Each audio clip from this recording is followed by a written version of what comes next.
하나님 말씀 로마서 10장 16절로 21절까지 말씀입니다. 로마서 10장 16절로 마지막 21절까지 말씀 우리 함께 찾으셨으면 다 같이 읽겠습니다. 그러나 그들이 다 복음을 순종하지 아니하였도다. 이사야가 이르되 주여 우리가 전한 것을 누가 믿었나이까 하였으니 그러므로 믿음은 들음에서 나며 들음은 그리스도의 말씀으로 말미암았느니라. 그러나 내가 말하노니 그들이 듣지 아니하였느냐. 그렇지 아니하니 그 소리가 온 땅에 퍼졌고 그 말씀이 땅끝까지 이르렀더라 하였느니라. 그러나 내가 말하노니 이스라엘이 알지 못하였느냐.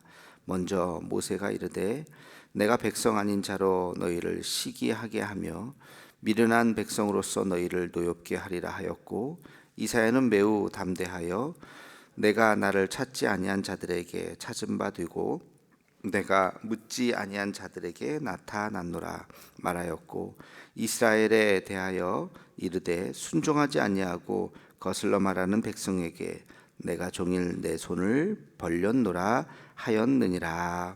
아멘. 오늘 말씀의 주제는 계속 읽어보면 하나의 질문으로 우리가 요약을 할 수가 있습니다. 그것은 믿음의 출발이 어디에서 오느냐 하는 것입니다. 믿음의 출발이 어디에서 오느냐. 그럼 믿음의 출발이 어디에서 올까? 이것은 굉장히 신학적인 질문이고 또 철학적인 질문일 수도 있습니다. 또 과거에 이것은 굉장히 신학적인 논쟁거리이기도 했습니다. 신앙의 첫 출발, 우리의 믿음의 첫 출발이 어디서 오느냐. 성경적으로 굉장히 단순하게 대답을 하죠. 믿음의 첫 출발은 하나님의 말씀을 들음에서 온다. 하나님의 말씀을 들을 때 이제 믿음이 생기기 시작한다는 것이죠. 그렇겠죠. 듣지 않으면 믿음이 생기지 않는다는 것입니다. 이것은 지나치게 사변적으로 너무 철학적으로 생각하지 않아도 될 것 같아요. 믿음이라고 하는 것은 그냥 혼자 머릿속으로 상상해낸 어떤 서구의 세계가 아니라, 어떤 허상의 그런 세계가 아니라 하나님의 말씀, 그 살아있는 하나님의 그 말씀을 내가 받아들일 때 내 마음속에 이제 믿음이라고 하는 것이 형성이 되고 점점 이것이 굳건해지고 이것이 어떤 능력을 발휘하게 되는 것이죠. 그러면 그 말씀의 실체가 뭐냐? 그 말씀을 주신 분, 그분이 하나님이시고 그 말씀의 내용이 뭐냐라고 하는 것을 우리가 들여다보면서 우리의 믿음이 점점 더 구체적이 되는 것이죠. 여기서 아주 중요한 한 가지의 원리가 작동하는데, 바로 이 성경은 누구에 의해서 쓰여졌나요? 성령에 의해서 쓰여진 거죠. 그 하나님의 말씀이라고 하는 이 성경은 성령에 의해서 쓰여졌고, 그리고 그 말씀을 듣는 우리에게도 성령에 의해서 그 말씀이 들려질 때 내가 믿어지는 것이고, 소위 말해서 우리 안에서 성령이 역사하기 시작한다는 것입니다. 그래서 성경을 읽을 때 그냥 글자로 이렇게 읽으면, 문학작품처럼 그냥 읽으면, 그렇게 마음을 닫고 읽으면 성령이 역사하시지 않죠. 그냥 뭐 이런 내용이구나, 옛날 이야기 읽듯이. 그러나 마음을 열고, 굉장히 좀 은유적인 표현일 수 있겠는데요. 하여튼 뭐 마음에 무슨 문이 있는 것도 아니고 열고 닫고 할 수 있는 건 아니겠지만, 우리가 이 표현을 이해할 수 있으시다면 우리가 조금 더 마음을 긍정적으로 생각을 하고 성경 말씀을 하나님이 썼을 수도 있겠다, 진짜 이것이 하나님께서 들려주시는 말씀이겠다, 뭐 그 정도 마음을 조금 열고 성경을 읽다 보면 어느 순간 이 성경 말씀이 우리의 마음속에 확 이렇게 들어올 때가 있죠. 우리가 단순히 어떤 베스트셀러 작품을 읽을 때, 문학 작품을 읽을 때 여러분 읽다 보면 어떤 마음이 있어요? 막 이렇게 감동이 되고 때로는 눈물도 흘리고 막 그러잖아요, 그죠? 그 가슴이 막 뜨거워지기도 하고, 이것을 우리가 그냥 감동이라고 그냥 표현하죠. 어떤 문학 작품을 읽으면서 우리가 감동을 받습니다. 근데 이 감동, 그래서 뭐 우리가 흔히 뭐 성령의 감동이라는 그런 똑같은 단어를 쓰기도 하지만, 단순히 그냥 우리의 감정이 움직이는 그런 감동을 넘어서 성령이 우리에게 임할 때 단순히 그냥 그 마음속에 그냥 참 좋다 뭐 하는 그런 느낌이 아니라, 정말 근본적으로 우리 마음이 막 이렇게 흔들려지는 체험이라고 말할 수 있겠죠. 그 어떤 역동적인 체험이 있을 수가 있습니다. 그 순간을 우리는 성령의 임재다 이렇게 이야기하죠. 그래서 성경을 읽을 때 그냥 글자만 이렇게 읽을 수 있겠지만, 이게 누구에 의해서 쓰여졌다고요? 성령에 의해서 쓰여졌기 때문에 나도 마음을 열고 성경을 읽다 보면 이 성경을 쓴 성령께서 우리에게 역사하셔서 성경에 있는 말씀을 이해하게 되는 거예요. 그거를 이게 어렵지가 않구나, 이런 뜻이구나 하고 우리가 이해하면서 동시에 우리 마음속에 어떤 감동, 어떤 역동이, 그런 체험이 일어나게 된다는 것입니다. 그 말씀을 이제 듣는다 이렇게 표현을 했는데, 말씀을 들을 때 이제 믿음이 생겼다 이렇게 이야기를 하는데, 말씀을 그러면 듣게 하기 위해서는 뭘 해야 될까요? 전해야 되겠죠. 말씀을 전하는 것은 크게 두 가지죠. 입술로 전하는 것은 이제 전도와 설교가 있어요. 그래서 그냥 누구든지 그냥 끌고 와라. 교회 일단 그 끌고 오면, 믿음이 없더라도 끌고 와서 앉혀놓으면 설교를 통해, 예배 시간에 말씀을 통해서 마음이 확 이렇게 열리죠. 마음이 열리고 믿음이 생길 수가 있죠. 저도 그랬던 것 같아요. 물론 이제 교회 오는 것 자체도 쉽지 않고, 그것부터가 성령의 이끌림이었겠죠. 억지로 막 등 떠민다고 오는 건 아니겠죠. 그래도 한번 가줄게 하는 것 정도도 사실은 쉽지는 않아요. 그래서 한번 가줘서 교회에 앉아 있으면 그 1시간 동안, 그게 찬양대를 통해서든지 앞에 있는 찬양팀을 통해서든지 함께 부르는 찬송가 가사를 통해서든지, 옛날에 어렸을 때 어렴풋이 다녔던 어떤 추억에 의해서든지, 아니면 하나님의 말씀을 들으면서 든지, 뭐 아니면 교회의 어떤 분위기, 교회 분위기도 되게 중요합니다.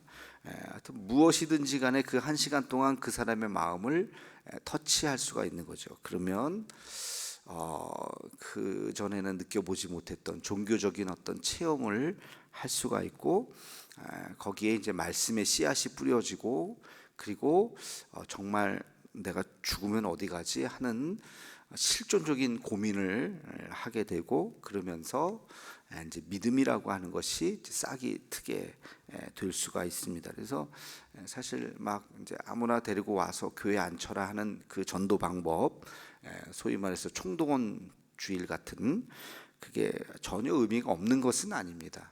그러나 이제 부작용도 만만치 않기 때문에 우리가 이런 방법을 계속해야 되는지에 대한 고민은 있을 수 있지만, 실제로 예전에는 이제 그런 총동원 주일, 그래서 막 아무나 막 데리고 와서 선물 줄 테니 와라, 뭐 하여튼 그렇게 해서 예배당에 앉혀놓는 전도 방법이 많이 통했었죠, 예전에. 그래서 이 전도와 이 설교라고 하는 것이 직접적으로 말씀을 전하는 거죠. 이 직접적으로 말씀을 전하는 것을 통해서, 귀로 듣는 것을 통해서 하나님이 이런 분이시구나, 믿음이라고 하는 것이 이런 것이구나, 십자가라고 하는 것이 이런 것이고, 예수님이라고 하는 분이 이런 분이구나 하는 것들을 깨닫게 되고, 그러면서 그것이 우리 마음을 우리가 흔히 이렇게 가슴 쪽이라고 생각한다면, 마음에 그 이제 말씀의 씨앗이 자리 잡게 되고, 그게 믿음의 첫 출발이라고 말할 수가 있는 것입니다. 전도를 하기 위해서는 여러분 복음을 잘 알아야 되겠죠, 그죠? 단순히 교회 가자, 그냥 한번 와봐, 가장 초보적인 단계일 수 있겠고요. 누구든지 할 수 있는 다 나는 설명은 못하지만 하여튼 교회 다니니까 너무 좋아. 너도 한번 와봐. 뭔가 달라. 그 정도. 근데 우리가 요 정도 수준에 계속 머물 수는 없잖아요, 그죠? 조금 한 5분 정도 메시지는 던질 수 있을 만큼 남들이 여러분들에게 왜 이렇게 교회를 가냐, 요즘 같은 시절에 교회를 꼭 가야 되겠냐라고 했을 때 우리가 단순히 교회를 가는 행위가 중요한 게 아니잖아요. 우리가 믿는 것이 무엇이냐, 우리가 확신을 갖고 있는 것이 무엇이냐, 하나님에 대한 존재가 어떤 존재이냐, 예수님이 어떤 분이냐, 그 신앙의 고백 아래에서 우리가 신앙생활을 하면서 예배당에 교회에 가는 것이죠. 그래서 그것들을 잘 설명할 수 있을 만큼 공부를 또 하셔야 되겠죠. 그리고 그것을 나의 이야기로, 여러분이 체험하셨던, 여러분이 경험하셨던 이야기로 전하는 것, 이게 전도라는 것입니다. 특별하게 어떤 신학적인 것을 모르더라도 여러분이 생각하고 있는 신앙, 믿음, 그것을 신앙 고백이죠. 예수님은 어떤 분이신가? 교회는 어떤 곳인가? 내가 왜 교회를 이렇게 나가야 되는가? 내가 왜 기도를 해야 되는가? 이런 것에 대해서 여러분이 잘 여러분의 언어로 말을 할 수가 있어야 되겠죠. 그래서 그것을 전하는 것, 사람들에게, 믿지 않는 사람들에게 전하는 것, 이것이 전도죠. 또 이제 설교는 조금 다를 수 있죠. 설교는 전도는 복음을 입으로 전하는 것이라면, 설교는 성경의 메시지를 오늘의 언어로 재해석하는 것이다, 이렇게 표현할 수가 있습니다. 설교는 주로 목회자들이 하지만 목사님들만 할 수 있는 것은 아니에요. 평신도들도 할 수 있는데, 평신도들이 설교를 하기 위해서는 교육을 받아야 되겠죠. 설교에 필요한 몇 가지의 교육을 받는다면 누구든지 설교는 할 수가 있습니다. 만인 제사장이기 때문에 누구나 설교를 꼭 목사 안수를 받은 사람만 하는 것은 아니죠. 누구나 할 수 있는데, 그러나 누구나 성경 얘기를 얘기한다고 그게 다 설교는 아니에요. 그러면 설교는 어떤 전문성이 있어야 되느냐? 첫째는 말씀 묵상. 그래서 여러분, 말씀 묵상 지금도 큐티 하라고 계속 하는 게 설교의 가장 기초죠. 말씀 묵상이 돼야 돼요. 그래서 말씀에서 메시지를 찾을 수 있는 개인적인 능력이 가장 기본적인 것이고, 두 번째는 성경 말씀을 올바르게 해석할 수 있는 서기, 이걸 서기라고 하는데, 신약, 그래서 우리 옛날에 이제 신학교 2학년 되면 구속방, 신석방 이래요. 구약 서기 방법론, 신약 서기 방법론.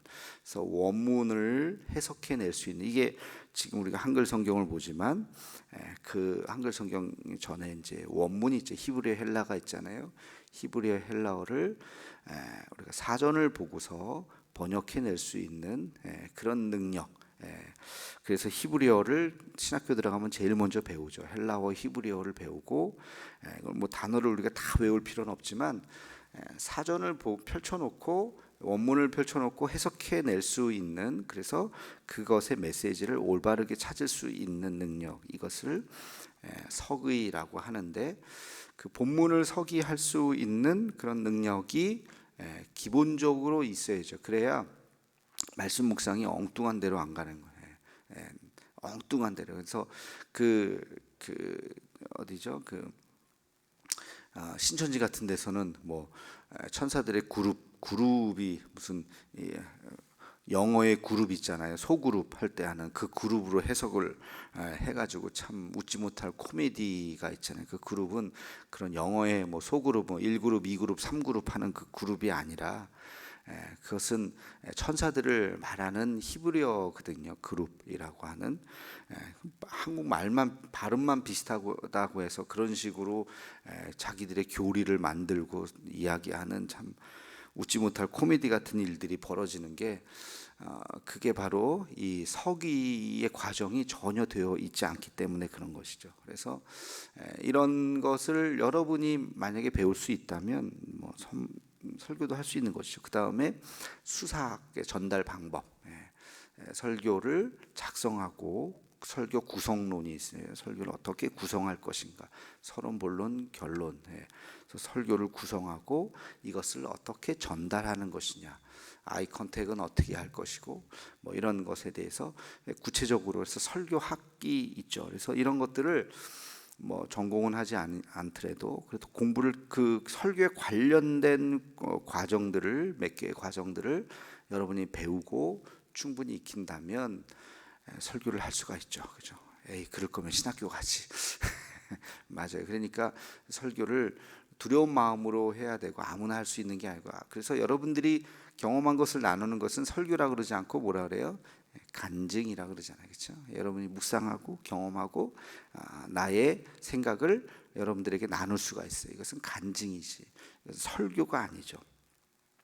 그리고 이제 그 첫 번째 해석에서 재해석하는 과정이 있어요. 아까 제가 재해석이라고 했는데 이것은 로마서만 하더라도 이게 언제 쓰여진 거예요?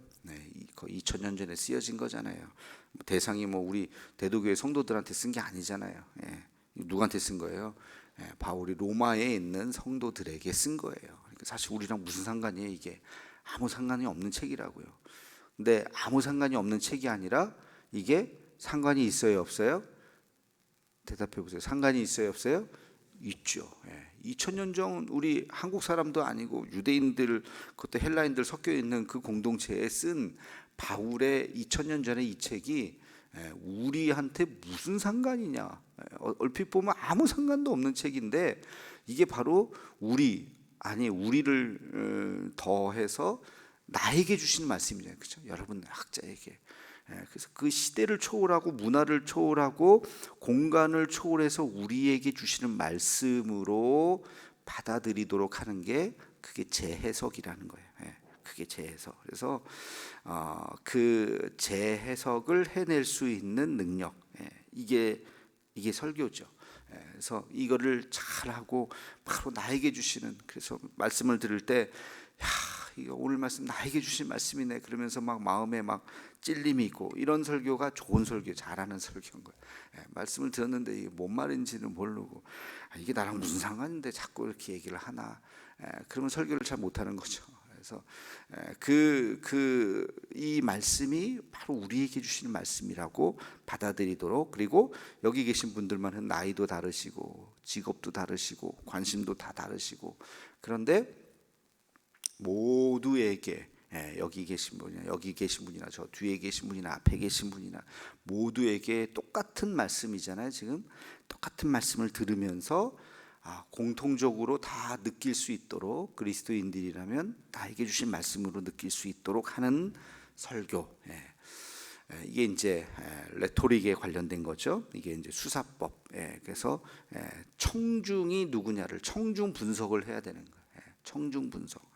저도 서울에서 설교를 주로 예전에 뭐 부목사 때니까 뭐 많이 하진 않았지만 그래도 뭐 했었을 때에 그 설교의 그 패턴 느낌 하고 포항에 와서 전하는 거 하고 조금은 달라지는 것 같아요. 왜? 관심도가 조금이 다르다는 것을 느끼기 때문에. 그리고 뭐 하여튼 그래서 그런 것에 대해서 생각을 하면서 전하는 것, 이런 것들이 설교주니까 설교가 쉬운 건 아니죠, 그죠? 그래서 이런 과정들을 여러분들이 훈련을 하셔서 잘 하실 수 있다면 평신도도 할 수 있고요, 서리 집사도 할 수 있어요. 근데 이제 그런 과정 없이 그냥 자기가 혼자 말씀 듣고 깨달은 거를 막 설교라고 하면 그건 설교가 아니고 자기 나눔이죠. 본인이 말씀 묵상을 나누고, 뭐 그건 누구나 할 수 있는 거니까.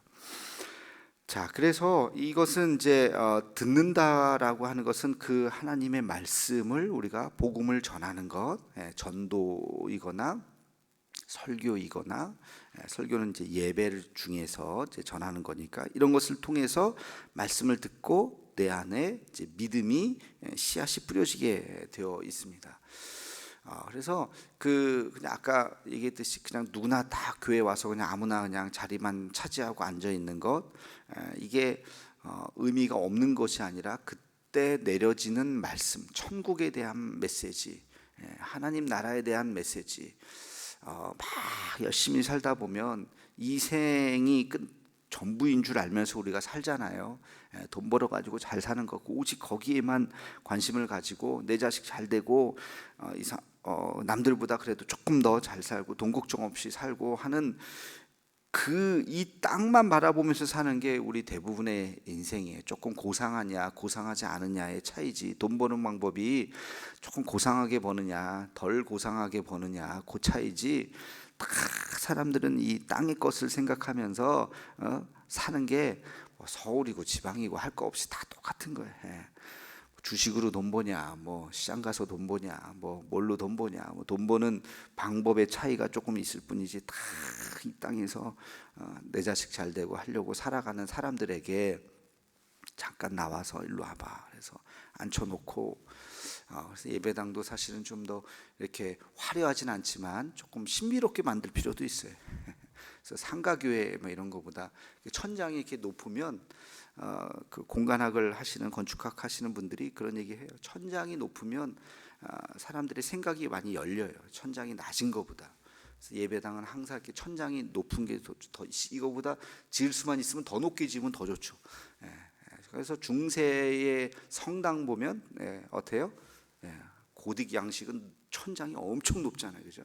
그러니까 그 생각하지 않았던 그 공간에 딱 들어오면 생각하지 않았던 게 열리는 거예요. 거기에서 또 말씀이 위에서 이렇게, 옛날에는 말씀이 엄청 위에서 설교를 하거든요.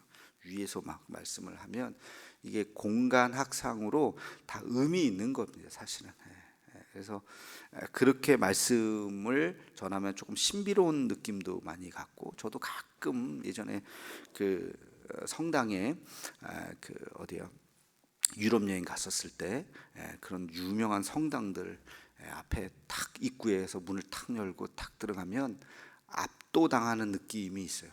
뭐 화려함이라기보다는 그 뭐랄까요, 하여튼 좀 묘한 그런 분위기 안에서 확 압도당하는 것이 있어요. 이거는 사실 우리 개신교가 좀 배워야 될 거예요. 우리는 너무 상가교회 막 그러면 여기가 교회인지 뭔지 뭐 그냥 모를 정도로 우리는 너무너무 낮아져 가지고 인카네이션 해서 이제 그런 게 있는데, 그래서 그런 세상에서 있던 사람들을 데리고 와서 종교적인 어떤 신비 가운데 앉혀놓고 거기에 하늘에 대한 이야기를 하는 거잖아요. 우리는 눈에 보이지 않는 천상에 대한 이야기, 그리고 천상을 바라보기 위해선 믿음을 강조하는 거죠. 믿음을 통해서 하늘나라를 보게 만드는 거잖아요. 그래서 그렇게 만들었을 때 에이 저런 게 어딨어 하고서 에이 그만해 하고서 집에 가도 잠자리에 들면 생각나는 거거든요.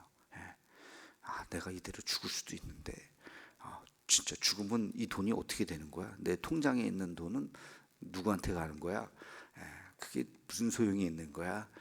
그러면서 인간의 가장 실존적인 질문을 해보는 거예요. 그 실존적인 질문이 뭐예요? 죽음이라는 거죠. 이건 누구든지 피해갈 수 없는 거거든. 누구든지. 근데 뭐 앞으로 뭐 10년 앞으로 뭐 30년 더 남았지. 아니요. 내 주변에 있는 사람이 죽었어. 어떤 목사님이 페이스북에 올렸더라고요. 자기 대학 동기가 죽어서 장례식에 갔다 왔다. 내가 지금 뭘 하고 있는지 다시 생각해 본다. 친했던 대학 동기가 죽은 거예요. 이분도 이제 60 뭐 어간 되셨는데 자기도 죽을 수 있다는 거죠. 그렇죠? 여러분 동년배 또래 되시는 분들 중에 하늘나라 가신 분 있죠? 어저께 뉴스에도 보니까 48살 되신 어떤 분이 돌아가셨다는 뉴스를 봤는데, 내 나이 아니야? 그러면서 우리가 그런 생각을 하잖아요. 다 늙어서만 죽는 게 아니잖아요. 그러니까 이 피해갈 수 없는 이 실존, 죽음에 대해서 생각하면서, 그러면서 다시 죽음을 이야기하는 기독교에 대해서 관심을 갖게 돼 있는 거예요. 그러다가 결단을 하고 그러면 내가 한번 성경에서 뭐라고 얘기하는지 한번 가볼까? 예, 이게 이제 구도자죠. 구도자. 한번 관심을 가져볼까? 교회는 왜 이렇게 천국 하고 지옥 얘기하는데 그럼 내가 천국 가고 싶은데 어떻게 해야 되는 거지? 예, 이제 그런 실존적인 질문을 하면서 슬금슬금 교회에 이제 나오게 되는 거죠. 그래서 그렇게 던져지는 메시지가 의미가 없는 것은 아니에요. 그래서 땅만 보고 사는 사람들한테는 기독교인들이 황당하죠. 아이고 뭐 하고 사나 저러고, 교회 가면 떡을 주나, 뭐 우리는 떡을 줍니다. 교회 가면 교회 가면 뭐 뭘 주나, 뭐 떡을 주나 돈을 주나, 뭐 자기 돈 바쳐가면서 뭐하러 교회 다녀. 땅만 보고 사는 사람들한테는 이해가 안 되죠. 그러나 우리는 땅만 보고 살고 끝나는 것이 아니라 그 이후의 삶에 대해서 이야기하는 것이죠. 그래서 이것을 들을 때 아까도 얘기했지만 그게 믿음의 씨앗이 떨어지는 거예요. 여러분 요만한 씨앗 흙에다가 묻고 이렇게 하면 물 주면 그게 모래덩이인지 돌덩이인지 뭐 똑같잖아요. 씨앗도 이렇게 조그맣게 생긴 게. 근데 그것은 씨앗은 생명이 있잖아요. 시간 지나면 거기서 싹이 나잖아요. 나중에 줄기가 나고 거기서 열매가 맺히잖아요. 그게 하나님의 말씀이라는 거예요. 그래서 말씀의 씨앗을 뿌려줘야 에이 됐어, 아예 귀찮아 하지마. 그래도 이미 말씀의 씨앗이 마음속에 딱 들어가면 어느 순간 그게 자기가 갑자기 쓰러져갖고 병원에 한번 갔다 오면 내가 교회 한번 갈게 약해질 때, 자기 자신이 약해질 때 다시 하나님을 생각하게 되어 있는 것입니다. 예, 오늘의 묵상은 나는 복음을 잘 전할 수 있을 만큼 잘 알고 있는가? 여러분 복음을 전할 수 있을 만큼 여러분 주변에 아파 있는 어떤 친구에게 수술을 하고 또 마음이 심약해져 있고 우울증에 앓고 이런 친구들에게 내가 복음을 잘 전할 수 있을 만큼 내가 준비되어 있는가? 그리고 또 한 가지는 나는 날마다 복음을 전하고 있는가?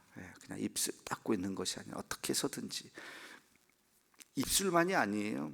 그러면 말 못하시는 분들은 아예 평생 복음도 못 전하면서 살게요. 말을 못한다. 이렇게 요즘엔 단어를 잘 써야 되는데 뭐 벙어리 이런 단어 요즘에 쓰면 안 되지 않나? 하여튼 말을 못하시는 분들은 그럼 평생 난 말을 못하는데 어떻게 복음을 전해요? 어떻게 전해요? 손으로 전하면 되잖아요. 그렇죠? 손으로 쓰고 손으로 써서 전할 수도 있고 편지를 쓸 수도 있고 말 못한다고 복음을 못 전하는 것은 아니죠. 그래서 어쨌든 우리가 복음을 날마다 내가 전하면서 살아가고 있는가, 이런 것들을 우리가 한번 묵상하면서 하나님 앞에 평생의 주님의 전도의 도구로 쓰임 받을 수 있는 우리가 되게 해달라고 기도하는 우리가 되기를 주님의 이름으로 축원합니다. 기도하겠습니다. 사랑의 하나님, 오늘도 우리가 주님의 전도의 도구가 되기를 원합니다. 나의 삶으로 복음을 전하고 입술로 복음을 전하고 손과 발로 복음을 전하고 사랑으로 복음을 전하고 그리고 내가 하는 착한 행실로 복음을 전하며 살아갈 수 있는 주님의 도구가 되게 하여 주옵소서. 내가 믿는 그 십자가의 복음을, 예수 그리스도를, 우리 좋으신 하나님을 내가 잘 전할 수 있도록 그런 지혜도 주님 우리에게 허락하여 주옵소서. 날마다 이 믿음을 전하고 또 우리도 그 복음을 날마다 듣고 설교 말씀을 듣고 성경 말씀을 읽고 그러면서 우리 믿음이 더 굳건해질 수 있도록 하나님 인도하여 주시옵소서. 예수님의 이름으로 기도하옵나이다. 아멘.